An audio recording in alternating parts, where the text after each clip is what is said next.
Good evening with the Digicel 4G Sports Roundup. I'm Anne-Marie Burke. Wanderers Juniors were big winners today over Millwall Saints in the National Sports Council's Inspire Sports Under-13 cricket competition. Millwall Saints won the toss and sent Wanderers into bat, and they racked up a hefty total of 297 for 1 in their 35 overs, the highest total for the tournament this season.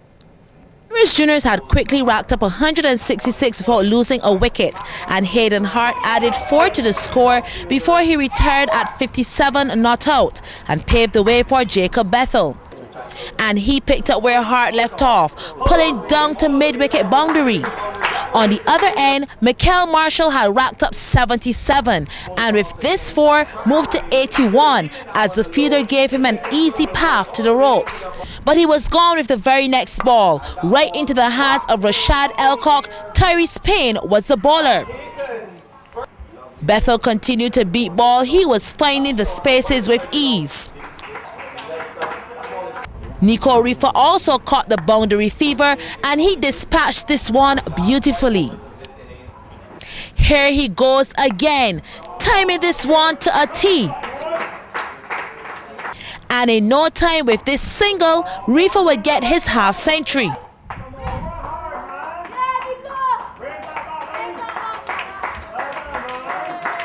Between Bethel and Rifa, they racked up a partnership of 111 to take the score to 296 for 1 in their 35 overs. And with poor misfielding, they ran 4 off the final ball. Both batsmen were winded when it was all over, but Millwall was set the tall task of 297 for victory. Millwall Saints in reply were skittled out for 78 in 26 overs. Wanderers Juniors with the 219-run win. West Indies under-19s defeated the combined campuses and colleges by 7 wickets via the Duckworth-Lewis method after rain reduced their 50-over warm-up match at the 3Ws Oval to 25 overs a side. CCC were bowled out in 117 in 22.4 overs after losing the toss yesterday. Kyle Corbin, the former CCC captain, top scored with 47 off 42 balls, including 4 sixes and 1 4. He and left-hander Raymond Rifa, who made 22 off 36 balls, featured in a 4th wicket partnership of 62. The under-19 skipper Ramal Lewis took 3 for 11 off 3.4 overs, while fast bowler Ray Jordan finished with 3 for 23. Rain interrupted the West Indies under-19's innings after 11 overs with the score on 42 for 2. Set a revised target of 86 off 20 overs. They duly won with 9 balls remaining, ending on 86 for 3. The West Indies under-19s are preparing for the ICC Youth World Cup, while CCC are gearing up for the WICB Nagico Super 50.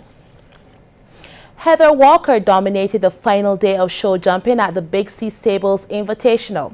Walker took the titles in the Class 1, 2 and 3 on board Pantera and Super Trooper. CBC's Melissa Farley reports. It was another busy day here at the Fair Program facility, getting the course ready for the riders and horses. And as usual, the support continues to be high. With classes 1 and 2 already completed, we take in the 1.10 to 1.15 meter class 3 event.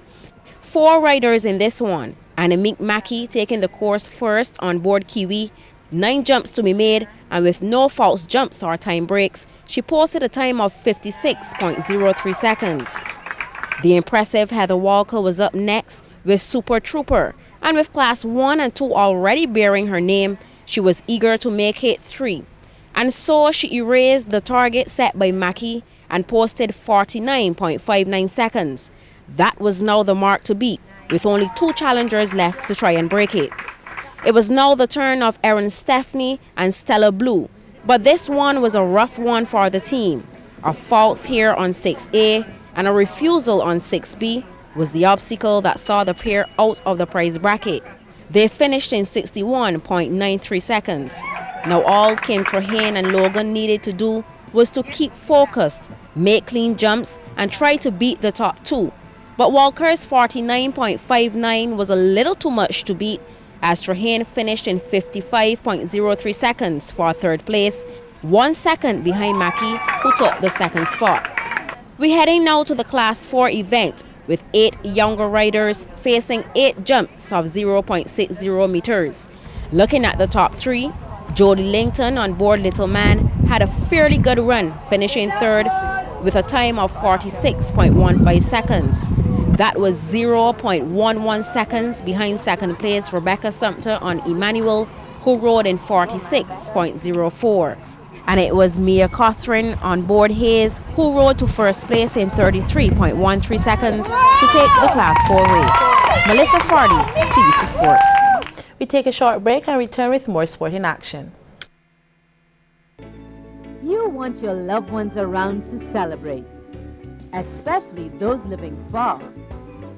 And with Digicel Top-Up, Dad can help you bring life to the party and be part of the celebration. Ask him to send you Digicel Minutes. Receive free instant additional credit. Stay connected here and there. Ask your family abroad to send Digicel Minutes today. And welcome back. A number of new meet records were set at the Joseph Payne Memorial Track and Field Classic yesterday. We take a look at the 400-meter events where 2 records fell at this distance. We pick up the boys on the 15 400-meter down the backstretch, and this is where Rising Stars Antonio Hoyt-Small took command, and he never looked back. His time, 55.33 seconds. Second and third were BC Track's Hassani Low and Nathan Ferguson. The lineup for the girls on the 17 was a big one, and it was Alana Ince who took the early lead on the outside, but chasing her were Tiana Boeing and Jaria Hoyt.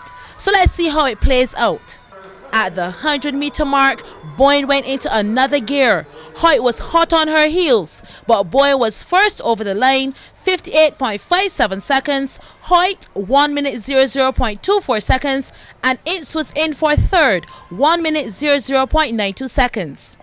The boys under 17 in the inside lane was Rivaldo Leacock for Rising Stars. He's out of the shot now, but he won't be for much longer, as here he is taking them down one by one down the backstretch. By the 200-meter mark, that's where he took command into overdrive in the final 50 meters.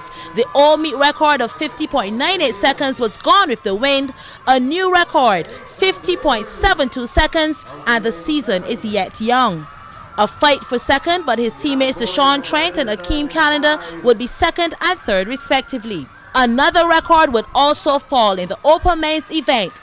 Christopher Davis on the outside for Pacers Track Club simply left the rest of the field in the dust. He powered home, shaving 0.01 seconds off the old record of 48.81 seconds for a new time of 48.80. The Law School's Akeem McConnell was second, and Romarco Thompson of Freedom Striders was third. The track and field season is in full swing, and even the little ones are loving it.